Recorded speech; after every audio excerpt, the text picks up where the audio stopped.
외식하는 자여 먼저 내 눈 속에 들보를 빼어라. 그 후에야 밝히 보고 형제의 눈 속에서 티를 빼리라.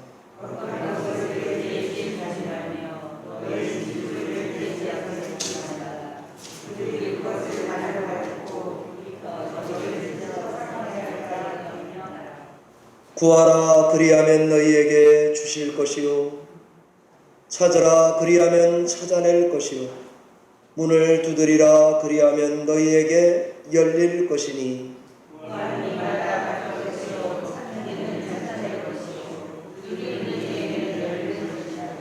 너희 중에 누가 아들이 떡을 달라 하는데 돌을 주며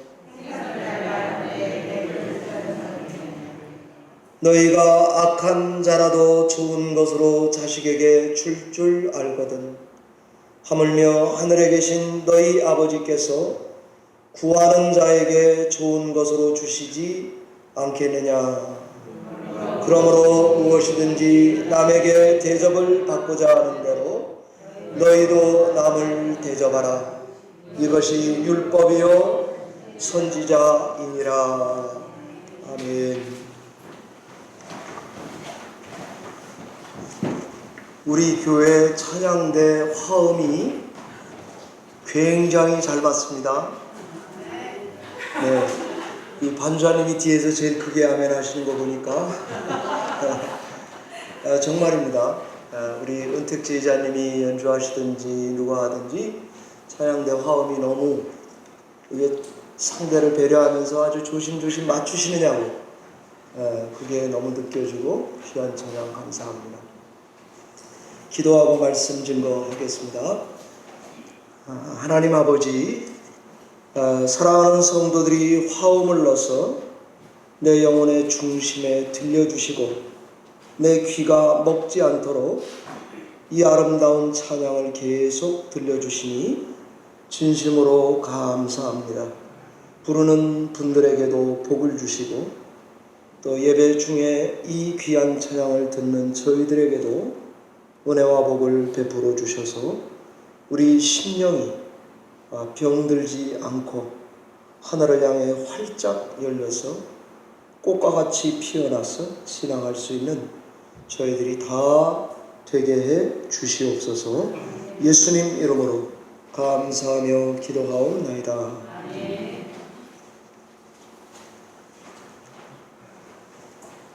신자는 어떻게 살 것인가 하는 말씀을 증거하겠습니다. 산상수훈은 우리 신자들은 누구인가, 그리고 이 땅에서 우리는 어떻게 살아가야 하는가, 이것을 가르쳐주는 말씀입니다. 우리가 누군지 어떻게 살아야 하는가는 다른 사람들과 같이 살다가 생겨난 질문입니다. 전엔 유대인이었습니다. 그러나 이제는 예수를 믿어 신자가 되었습니다. 그리고 과연 이제 나는 누군가?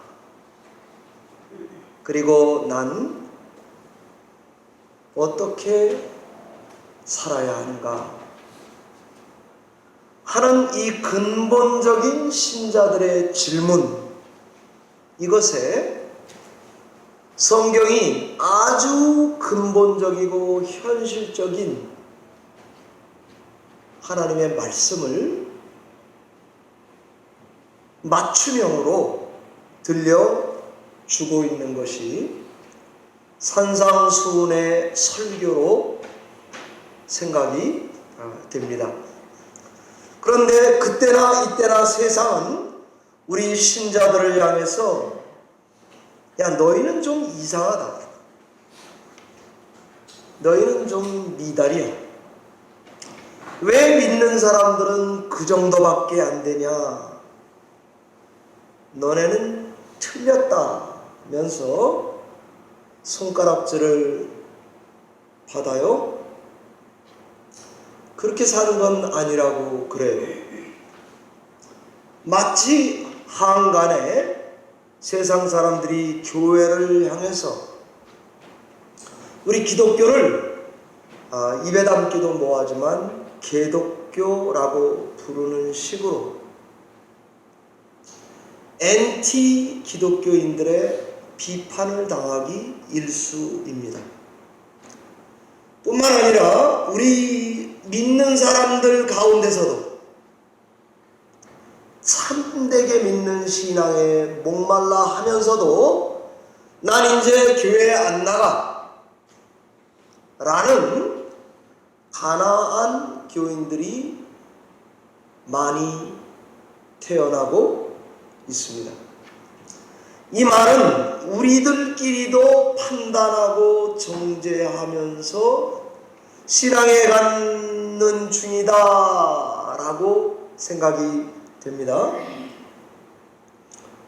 어떤 성도가 교회 나가서 하도 스트레스가 되니까 교회를 안 나가. 저는 우리 성도들이 이 말 진짜 안 했으면 좋겠어요. 안 나가까지까지 좀 더 세게 말할 수 있지만 참겠습니다. 그랬더니 어머니 권사님이 들어와서 그러더래요. 야, 네가 이 교회 담임 목사인데 안 나가 이러면 어떡하냐. 그래도 넌 나가야 되지 않냐.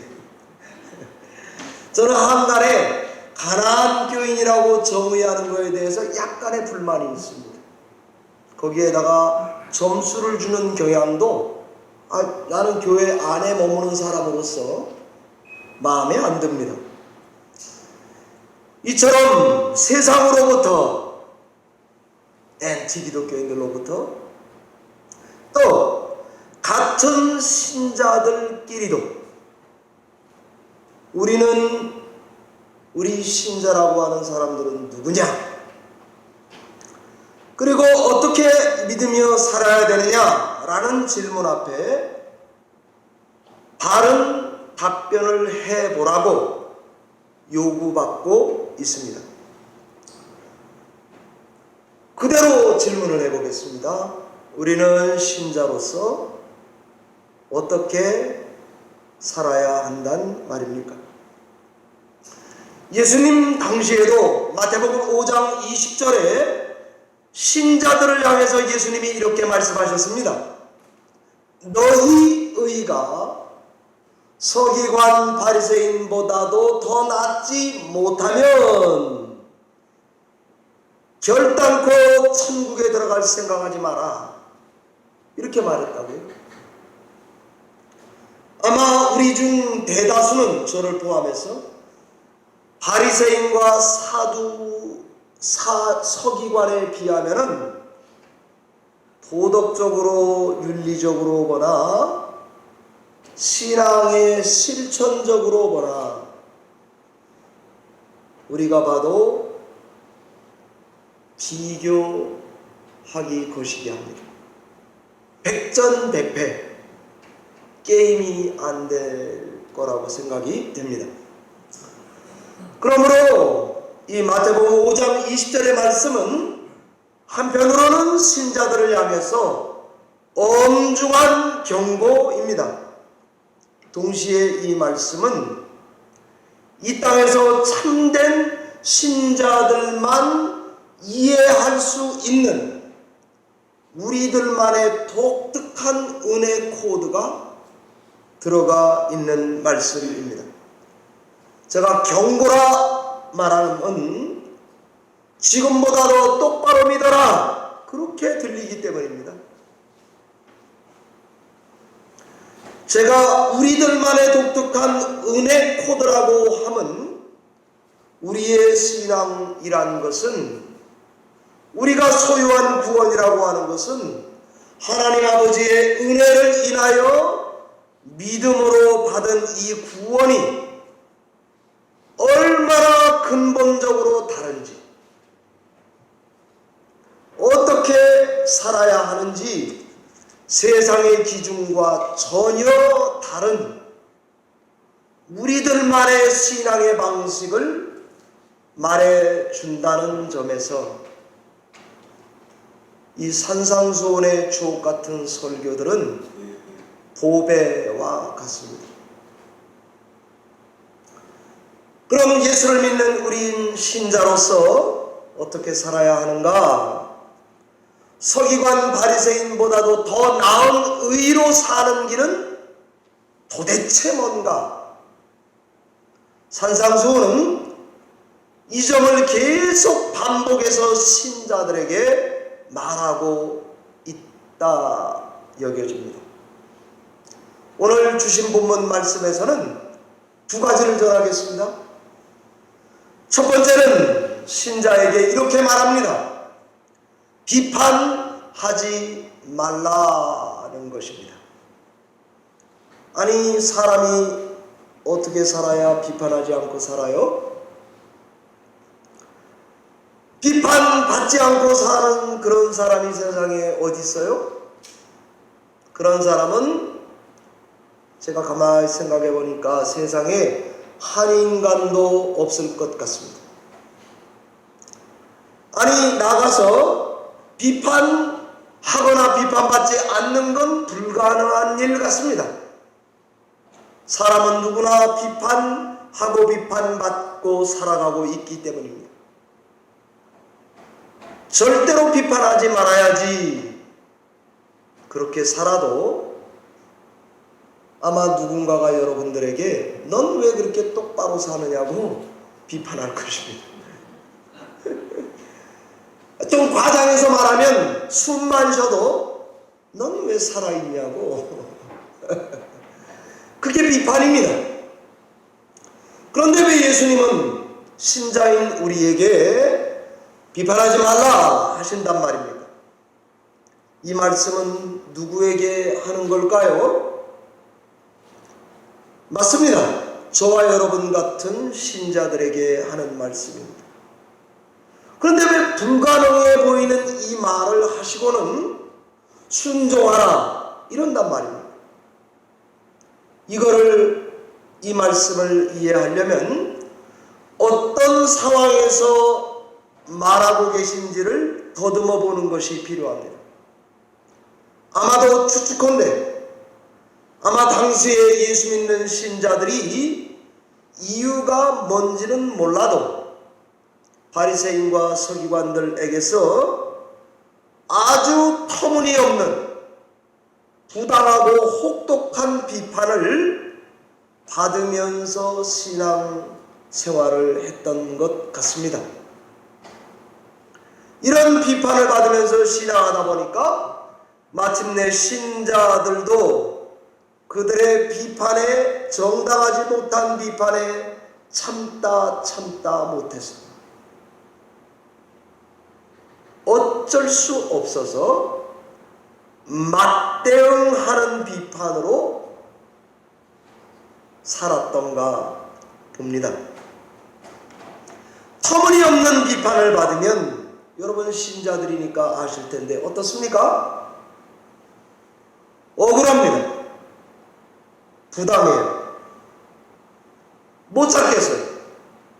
보자 하니까 누굴 보자기로 하나 그런 생각이 듭니다. 이제 신자들도 마침내 우리를 개, 돼지 같은 이방인 취급하는 바리새인과 서기관들에게 감정이 격해져서 비판의 칼날을 맞대응을 했던가 보죠. 이런 상황에 놓인 신자들에게 예수님은, 그리고 만약에 마태라면 자기가 목회하는 교인 신자들에게 너희 의가 그들보다 나아야 한단다. 비판 앞에선 이렇게 살아라 라고 가르친 말씀입니다. 신자는 비판 앞에서 어떻게 해야 되는가? 일단은 비판하지 말랍니다. 비판을 멈추랍니다. 내가 지금처럼 비판하고 살면 너도 반드시 비판을 되돌려 받을 것이 명약관하 하니까 비판 대신 한번 헤아림으로 그들을 생각해 봐봐라 하는 것입니다. 역지사지해봐라, 입장 바꿔 생각해봐라, 그 말 같습니다. 비판은 원래 헬라말로 클리노이기 때문에 원래는 좋은 뜻도 있습니다. 옳고 그름을 구별한다는 말입니다. 그런데 이 비판 그 자체는 나쁜 것이 아닙니다. 뭔가를 판단해야 되고 분별해야 됩니다. 그런데 오늘 본문 말씀의 비판은 형제 눈 속에 티를 보고 내 눈에 들보를 깨닫지 못하느냐고 꾸짖는 것을 보니까 비판의 부정적인 기능을 지적하고 계신 것 같습니다. 신자들이 말도 안 되는 비판을 받았습니다. 이때 우린 보통 더 강하게 비판하게 되어 있습니다. 이런 우리를 향해서 예수님은 우리 손을 꼭 붙잡고 한 발 더 깊은 곳으로 데리고 들어가는 것 같습니다. 혹시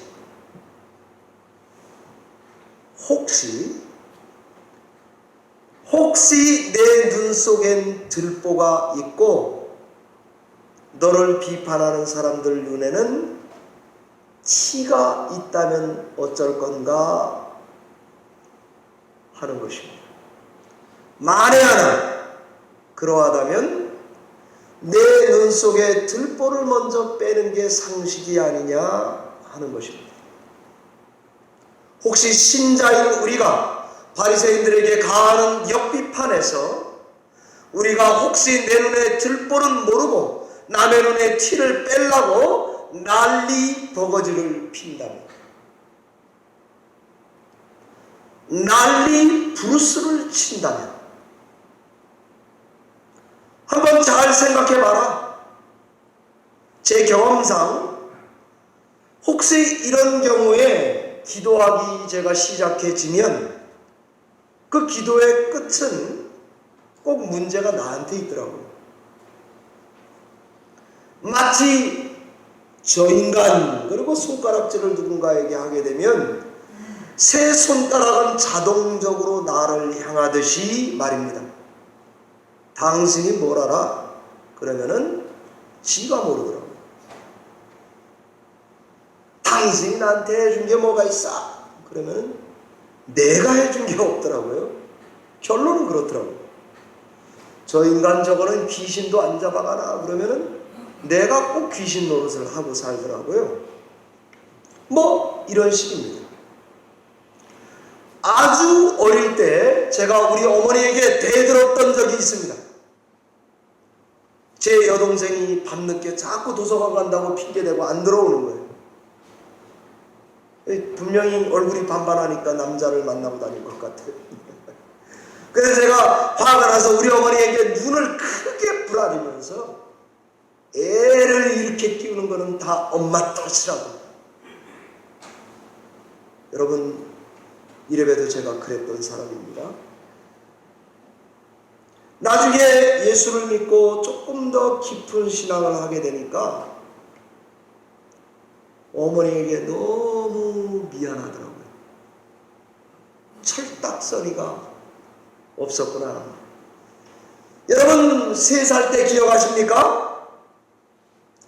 만약에 기억하신다면 5살짜리 애가 동생을 보면 바보짓 같습니다. 여러분, 중학교, 국민학교 학생의 눈으로 5살을 보면 어떻습니까? 철딱서니가 없어 보입니다. 고등학생의 눈으로 중학교 때 여러분의 걸 생각해 보면 어떻습니까? 유치하기 짝이 없습니다. 대학생의 눈으로 여러분의 고등학교 시절을 보면 어떻습니까? 부끄럽습니다. 장가 가서 대학생의 눈을 보면 어떻습니까? 그래도 인생은 결혼해봐야 알 것 같습니다. 왜 웃어요, 뒤에서? 뒤에서 아주 공감하고 계신 것 같아요. 그런데 말이죠, 결혼한 다음에 애 낳지 않은 부부를 한번 봐보세요.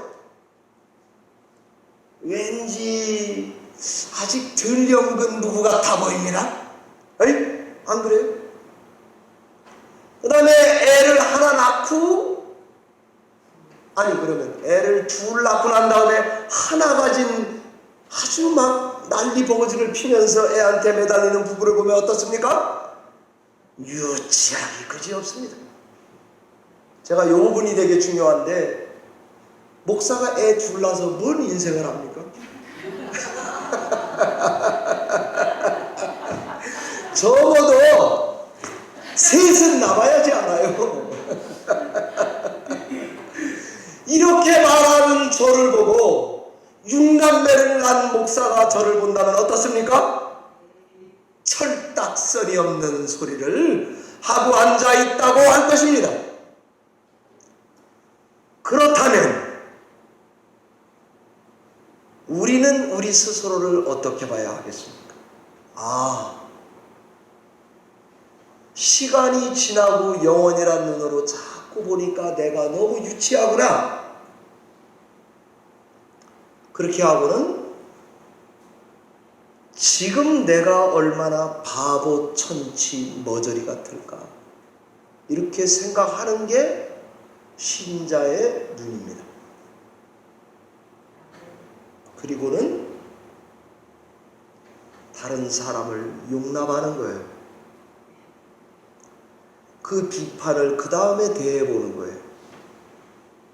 그러면 달라질 것입니다.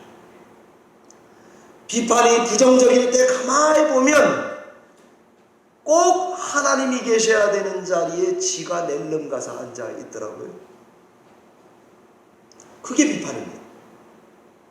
하나님 자리에 하나님을 앉혀야 되고, 내 자리에는 내가 앉아 있어야 되는데, 이게 정상입니다.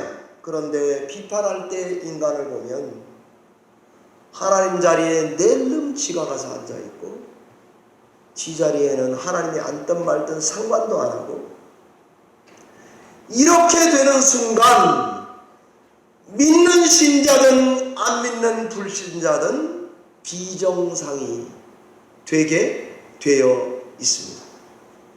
이럴 때 신자는 어떻게 살아야 되는가? 내 눈 속에 들보를 빼라, 이렇게 권면합니다. 여러 가지 시험을 만나거든 신자는 기뻐하고 즐거워하는 노하우가 있습니다. 시험을 당하거든 신자는 나 자신을 돌아보는 노하우가 있습니다. 고린도전서 10장 12절의 말씀은 섰다라고 생각하는 자는 넘어질까봐 조심하는 신자의 독특한 노하우가 있습니다. 갈라디아서 6장 1절에 심지어 형제의 범죄가 드러나도, 여러분 잘 들으시기 바랍니다. 형제의 범죄가 분명해. 바람 폈어요. 도박질 했어요. 그럴 때 신자는 나 자신을 돌아보고 먼저 바로잡고, 그리고 그의 짐을 서로 지는 자, 이게 신자의 길입니다. 비판을 대할 때 이런 눈을 갖고 대하지 않으면 해결의 길이 없습니다. 두 번째 말씀을 하겠습니다. 신자는 어떻게 살 것인가? 기도하며 살라는 것입니다. 사실 기도하며 사세요라는 것은 신자나 불신자나 다 기도들 비슷비슷하게 합니다. 그런데 우리 의가 바리새인이나 서기관보다 더 나은 의를 가지고 기도 생활을 하는 것은 어떻게 하는 것입니까? 그건 바로 아버지께 기도하는 자식처럼 딱 그렇게 기도하라는 것입니다. 이게 신자의 노하우입니다. 보통 우린 이 유명한 본문 구하라 주신다, 찾으라 찾아진다, 두드리라 열려진다 는 이 세 가지 현재 명령, 제가 조금 과분하지만 헬라말로 이렇게 읽어보겠습니다. 아이테이테, 청하라. 제테이테, 구하라, 찾으라. 쿠에테, 문을 두드려라. 전부 다 테테테, 뚜리테로 돼 있어요. 청해라, 구해라, 두드리라. 이는 간절하게 지속적으로 기도하는 것을 말하는 것 맞습니다. 그런데 이 말씀은 우리 신자들에게 기도를 열심히 해라 라는 말이 아닙니다. 응답받을 때까지, 결판 날 때까지 때를 쓰면서 열심히 구해라, 이렇게 우리가 보통 이해하는데 그런 면도 없지 않아 있습니다. 그런데 오늘 말씀의 강조점은 열심을 내고 기도하라에 있지 않고, 그거는 이방인들이 하는 식이고, 신자의 식은 뭔가 하면 관계에 초점이 있습니다. 신자는 기도 생활에서 열심히 기도해야 합니다, 여기에 방점이 있지 않고, 아버지께 나가서 기도하는 자식으로서 지칠 줄 모르고 아버지께 국민학생에서 중학생 되고 대학생 되고 장가가고 애새끼 낳고 사는 것처럼 내가 얼마나 철딱선이 없는 인간인지 알면서 하나님께, 아버지께 나아가서 구하는 관계에 강조점이 있습니다. 열심히 구하는 것은 이방인식입니다. 아버지께 구하는 것은 신자식입니다. 신자는 어떻게 기도해야 되는가? 아버지께 계속 나가서 상의를 드리고 매달리는 것입니다. 그렇게 기도하는 것이 신자의 기도인데, 여러분 요즘 그렇게 기도하고 계십니까? 포기 안 하고, 하나님 원망 안 하고, 타협 안 하고, 중단 안 하고 그렇게 기도하고 계십니까? 아니면 제법 어른인 척 하면서 아버지께 나아가서 아바마마 요즘 집세가 없사오니 감당해 주시옵소서 이렇게 구합니까? 아니면 아바마마에게 나가서 우크라이나 전쟁을 아바마마 어떻게 보십니까? 세계 정세가 이렇게 어렵사오니 뭔가 좀 해결해 달라고 그 짝으로 구하고 계십니까? 아니면 세상의 난리에 난리가 더한다 할지라도, 가뭄도 있고 전쟁도 있고 마치 세상에 끄트머리에 온 것처럼 된다 할지라도 어린아이처럼 아빠를 부르면서 하나님의 능력과 신실함을 전적으로 매달려서 관계를 중심으로 기도하고 계십니까? 어찌 보면 우리 신자의 기도 생활은 독특함이 있는데 그것은 뻔뻔함입니다.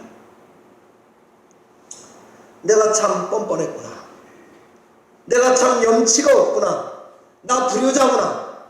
내가 자꾸 봐도 나 대학생 수준이구나.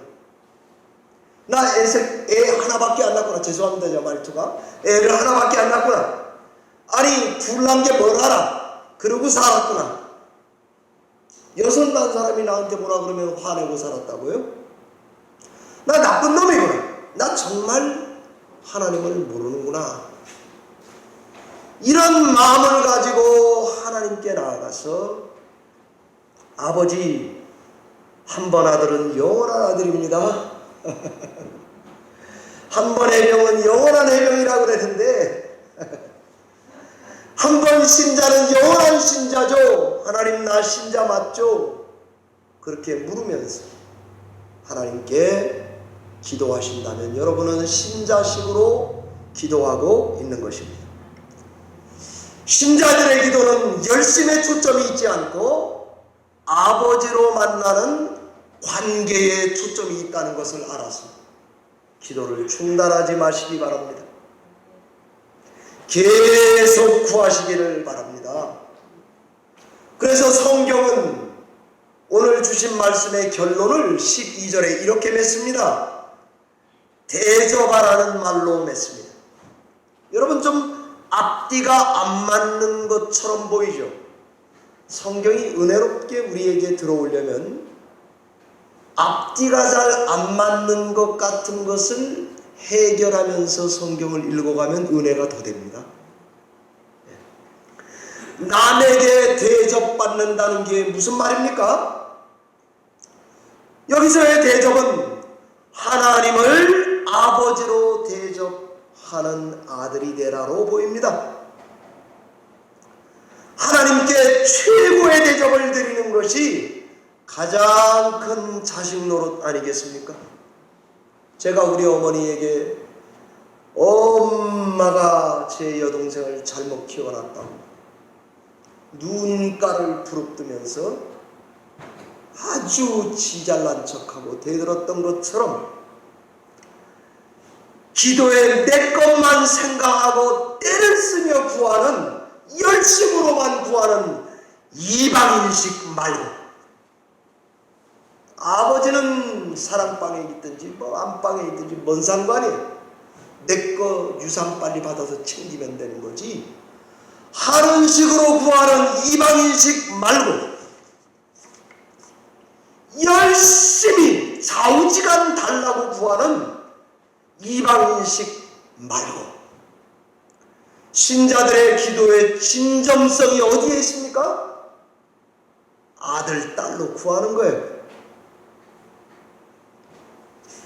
이 가르침을 하면서 성경이 우리에게 주의할 것을 하나 가르치고 있는데, 그것이 오늘 본문의 6절 말씀입니다. 비판받을 때, 너희들이 역비판을 할 때 전도의 기회로 하든지 자기 변명의 기회로 비판하든지, 그 비판이 뭐든지 간에 6절의 말씀이 은혜 코드입니다. 거룩한 것을 개에게 주지 말라 하는 것입니다. 이 말씀이 툭 튀어나오니까 좀 이상해 보이지 않습니까? 진주를 돼지에게 던지지 말라 하는 것입니다. 이렇게 말씀할 수 있습니다. 어쩌면 강성 유대인들의 비판 앞에,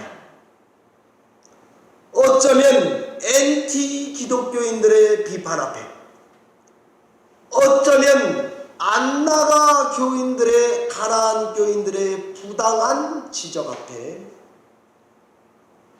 내가 했던 비판을, 역비판을, 또는 우리의 복음 전도를, 우리 신자들의 선한 의도마저도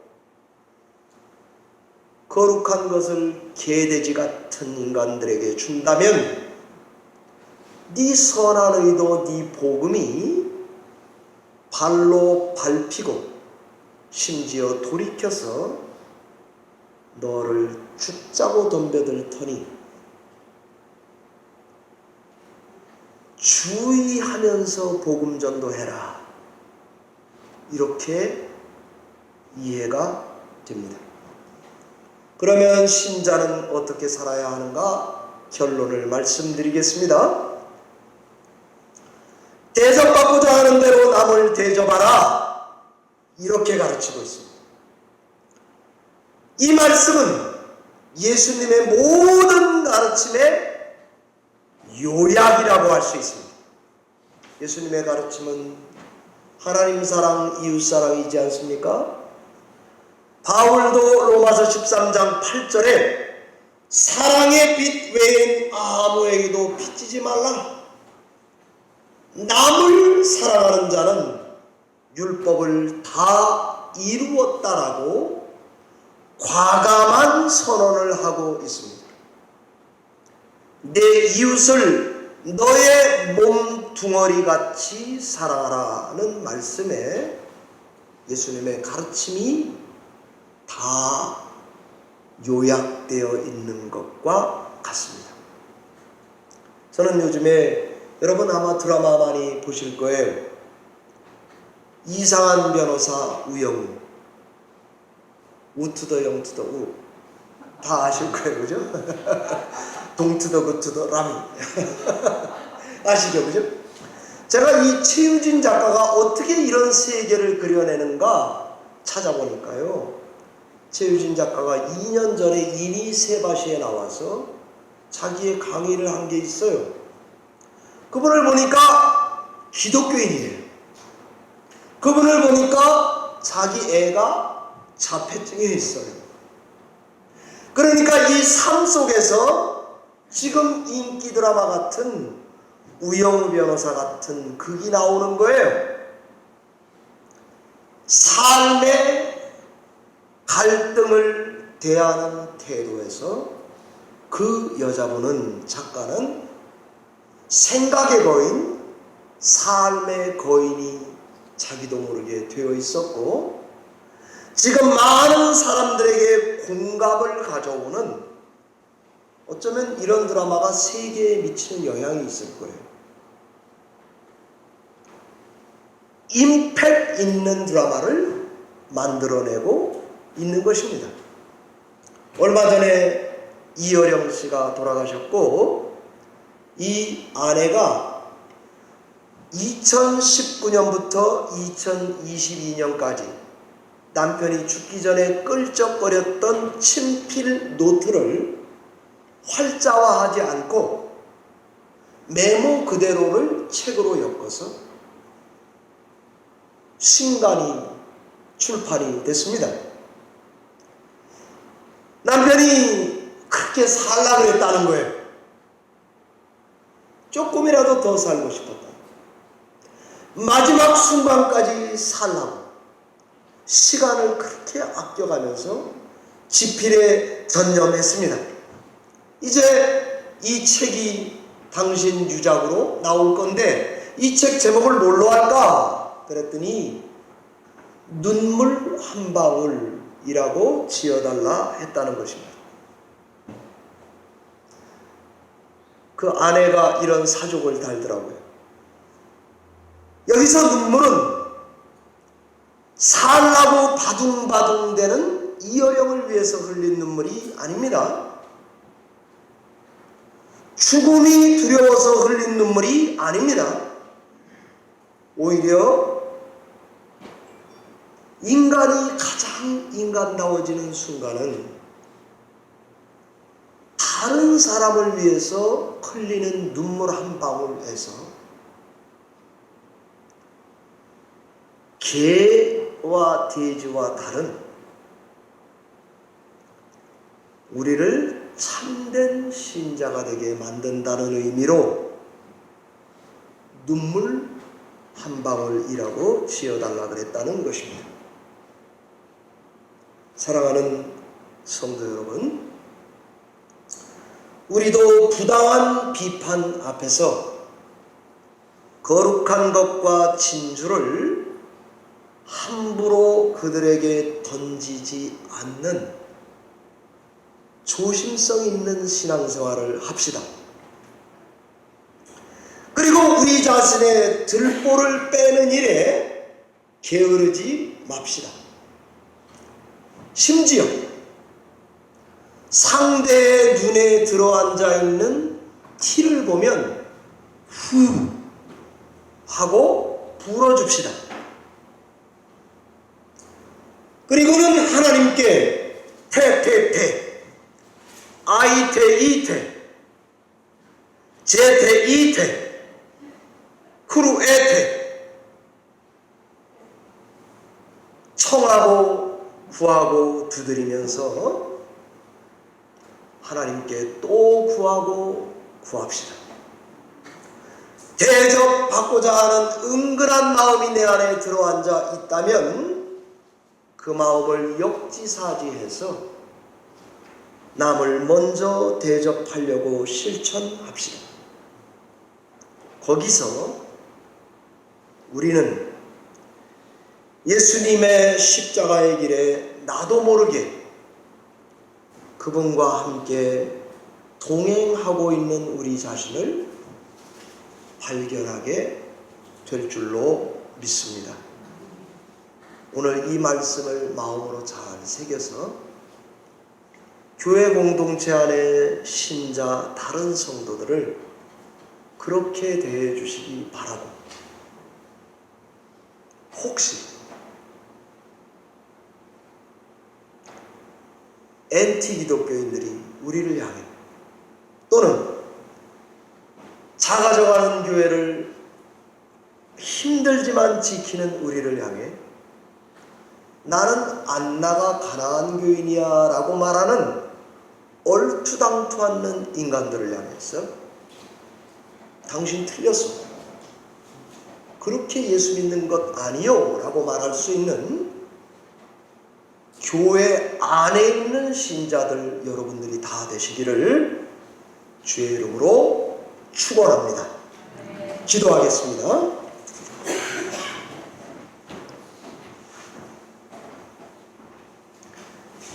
생명의 말씀, 복된 말씀 주시는 하나님 감사합니다. 거룩한 것은 성전에 드려야 되는데, 진주는 방에 잘 보관해야 되는데, 개와 돼지에게 주지 말라는 영적 주의를 잘 받아들여서 복음을 전할 때 지혜롭게, 사랑을 베풀 때 현명하게 처신하는 저희들이 되도록 도와주시기를 원합니다. 부당한 비판 앞에서도 하나님께 나아가서 비판을 중지하고 그들을 헤아려서 구하고 또 구하는 우리가 되게 해 주시옵소서. 혹시 내 안에 대접받고자 하는 게 들어앉아 있으면 그 마음을 그대로 방향을 바꿔 남을 먼저 대접하는, 울며 겨자를 먹어도 좋사오니 이 복음을 실천하는 저희들이 다 되게 하여 주시옵소서. 그래서 어느 순간인가 우리도 모르게 나의 인생에 깊이 들어와서 함께 걸어가고 계신 예수 그리스도와 끝까지 동행하는 신자의 길을 걸어갈 수 있도록 은혜를 베풀어 주시옵소서. 예수님 이름으로 기도하옵나이다. 아멘.